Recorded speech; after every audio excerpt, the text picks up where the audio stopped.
વાત ફરી એકવાર ગુજરાતની કરીએ, જીપીએસસીની કરીએ. GPSC Gujarat public service commission જાહેર સેવા આયોગ આપણા રાજ્યના ક્લાસ 1 ક્લાસ 2 અધિકારીઓની પરીક્ષા લે છે. એ પરીક્ષામાં ડૉક્ટર દિનેશ દાસા, એના પછી અધિકારી શાસન, ફરી એકવાર અધિકારીના હાથમાં જીપીએસસીની સત્તા, પણ આ વખતે અધિકારી હસમુખ પટેલ છે, આઈપીએસ હસમુખ પટેલ.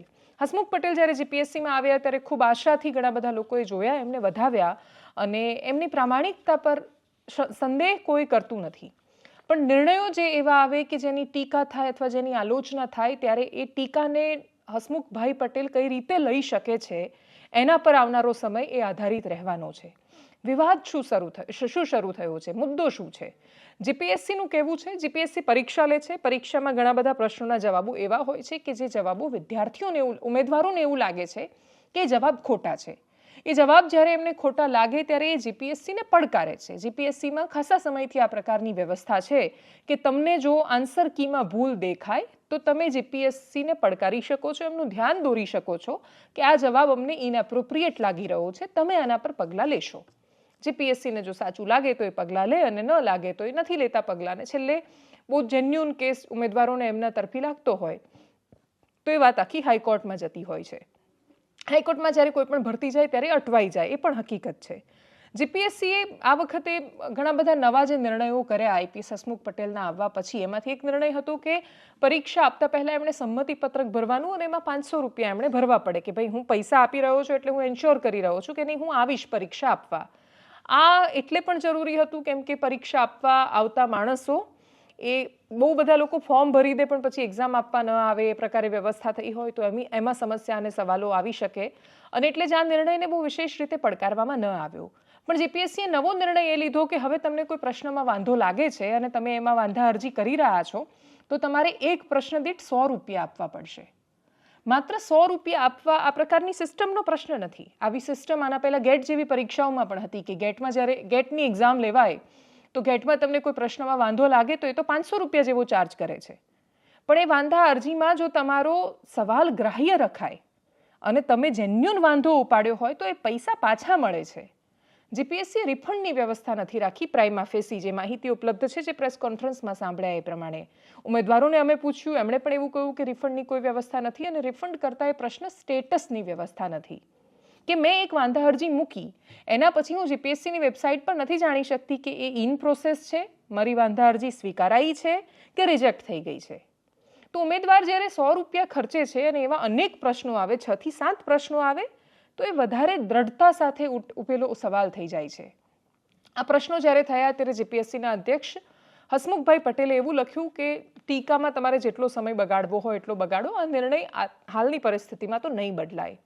એ જવાબ આપવાની જે પદ્ધતિ હતી એને ઘણા બધા ઉમેદવારોએ તાનાશાહીની જેમ લીધી. એમણે નીચે જ્યારે લખ્યું બહુ બધા લોકોએ, ત્યારે એમણે એવું લખ્યું કે આ જે વખાણેલી ખીચડી દાઢે વળગ્યા જેવું છે, ઉદ્ધતાઈથી જવાબ મળી રહ્યો છે, તાનાશાહીવાળું વલણ એમાં દેખાઈ રહ્યું છે જીપીએસસીનું.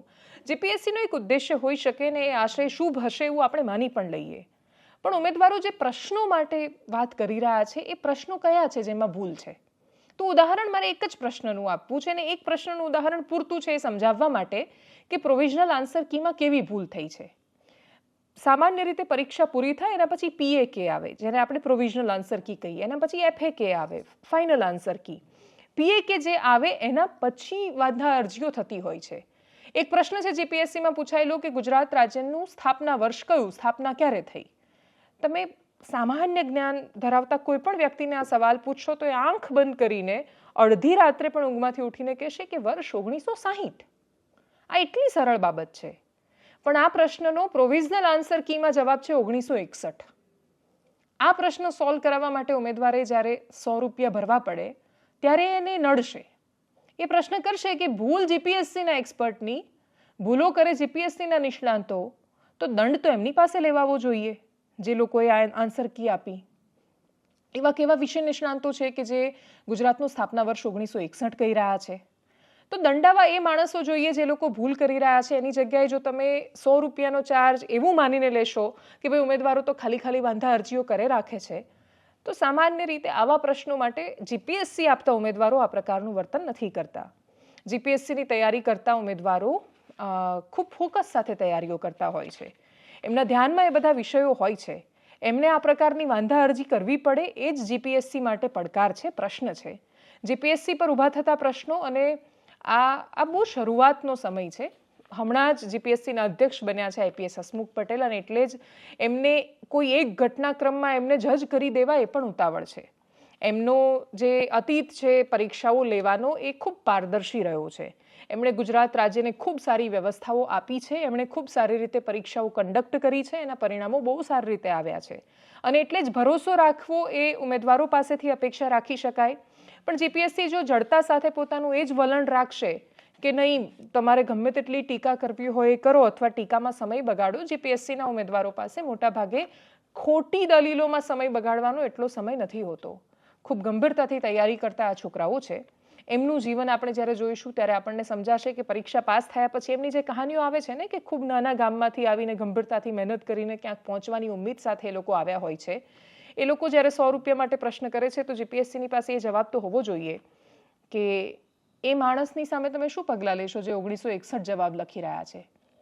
એ માણસોની સામે શું પગલાં લેશો જેને સુશાસન દિવસ એટલે કે જે અટલ બિહારી વાજપેયીજીની યાદમાં આપણે ઉજવીએ છીએ એના વિશે એમને નથી ખબર?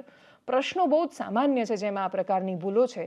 આ ભૂલોને અવગણીને ઉમેદવારો પર દોષનો ટોપલો ઢોળવાની જગ્યાએ જીપીએસસી આત્મચિંતન કરવાની જરૂર છે કે એમના વિશે નિષ્ણાંતો આવી ક્ષુલ્લક ભૂલો શું કામ કરી રહ્યા છે. ફાઇનલ આન્સર કીમાં આ ભૂલો એમ પણ સુધરી જવાની છે. સાંભળીએ આ મુદ્દા પર જીપીએસસીના અધ્યક્ષ હસમુખભાઈ પટેલ શું કહી રહ્યા છે. જોતો હોય તો સામે બદલાવની તૈયારી પણ રાખવી પડે. અને અમે ખાસ કરીને મને હમણાં કોઈ વિદ્યાર્થીએ કે કોઈકે મને મારા વોટ્સએપ ઉપર ટ્વીટ મોકલી છે તો દાસા સાહેબ વખતમાં આ પ્રકારની મતલબ એમણે એક મોટા 5 બોક્સ સાથેની એમણે એક ટ્વીટ કરેલી છે કે ભાઈ ઉમેદવારો આટલા બધા મતલબ ઓબ્જેક્શન્સ આવે છે અને એમાં થતું હતું અમારા ધ્યાન પર અમે જે અભ્યાસ કર્યો એમાં અમને એવું દેખાણું કે કેટલાક લોકોને એની અંદર આ પરીક્ષાને ખોરંબે પાડવા માટે અથવા પોતે જે સાહિત્ય આપ્યું હતું એ સારું હતું, એ સાચું હતું એવું બતાવવા માટે થઈને એ રીતે ઓબ્જેક્શન્સ ઘણીવાર વધારે આવતા હોય છે. બરાબર છે. બીજું, આપણે પહેલી વસ્તુ કે આયોગે અને એક્સપર્ટે પૂરેપૂરી કાળજી રાખવી જોઈએ. છતાં પણ ક્યારેક આપણે જ્યારે ટાઈપ કરતા હોય ત્યારે આપણે પ્રશ્ન એક રીતે વાંચ્યો હોય ત્યારે આપણે એનું એક મૂલ્યાંકન કર્યું હોય. જ્યારે આન્સર કી માટેનો સમય મળે છે ત્યારે બધા પાસે બહુ બધો સમય હોય છે, એટલે એની અંદર એક અર્થઘટનના પ્રશ્નો પણ થતા હોય છે અને ઘણીવાર ખરેખર આન્સર કીમાં સુધારવાનો અવકાશ ના હોય તો પણ ઓબ્જેક્શન આવતા હોય છે. એટલે એની અંદર સારો એવો સમય જતો હોય છે. એટલા માટે જે પણ લોકો ઓબ્જેક્શન રજૂ કરે એ લોકો સમજી વિચારીને જવાબદાર બનીને રજૂ કરે. એમને ફી ના ભરવાની હોય એટલે એ બે જવાબદાર બનીને જે ઓબ્જેક્શન રજૂ કરે એના કારણે એક્સપર્ટે દરેક ઓબ્જેક્શનને એને જોવાનું થાય અને એના કારણે જે વિદ્યાર્થીઓ ખરેખર જેન્યુન છે એ લોકોને અન્યાય ના થાય અથવા એમના માટે એક્ઝામનું પ્રક્રિયા વિલંબિત ના થાય એટલા માટે આ સમજી વિચારીને કર્યું છે. અને એમાં બદલવાનો અત્યાર સુધી અમને લાગ્યું નથી કે એમાં બદલવા માટે કોઈ કારણ હોય.